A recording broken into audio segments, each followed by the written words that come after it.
Hello everyone, I'm very happy to be here today and to be part of the key conversations we have had and will have during this week as part of the Global Summit.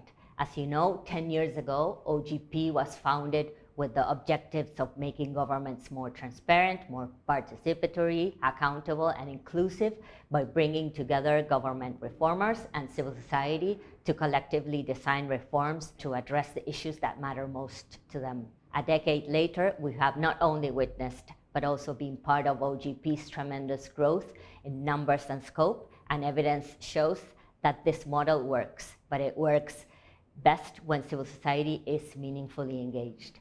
And while we celebrate the numerous successes and growth of this partnership, many challenges remain, and a lot of work is left to be done in order to truly achieve open government. Democracy has been and continues to be under threat, even more so than when OGP was created. While authoritarianism, inequality, and distrust in open government are on the rise, civic space and civil liberties continue to decline, including in many OGP countries. For example, only 11 OGP members are currently implementing civic space commitments.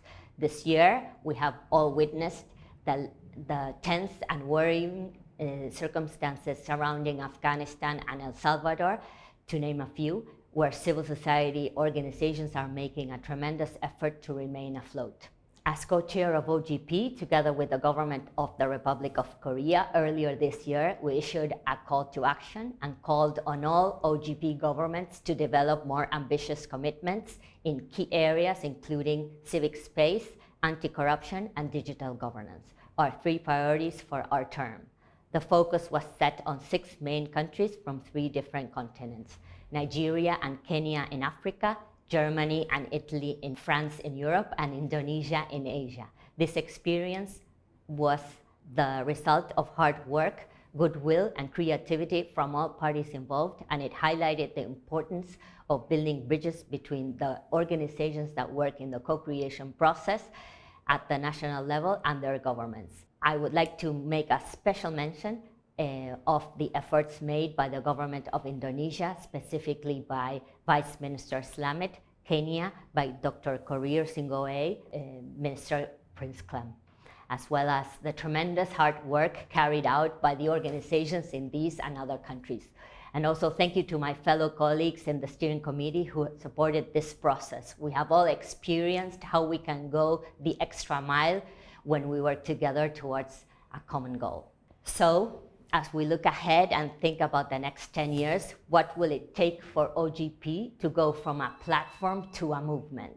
I think we need a lot more political leadership from the highest levels across all OGP governments, and that they lead by the power of their example.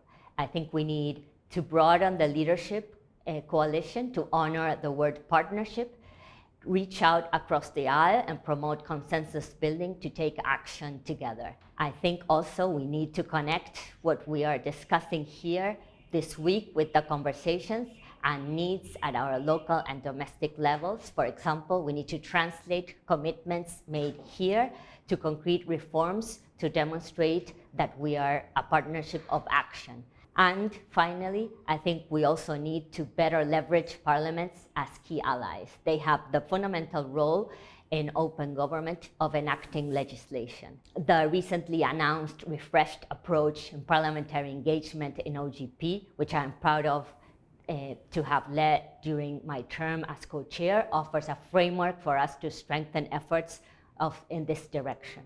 The African and the Latin American continents are clear examples of how this may contribute to upholding OGP values. Finally, to do any of this, as I mentioned before, we must first have enabling and unrestricted civic space. Thus, I call on every single OGP member to open and protect civic space as the foundation of democracy and open government. Thank you very much.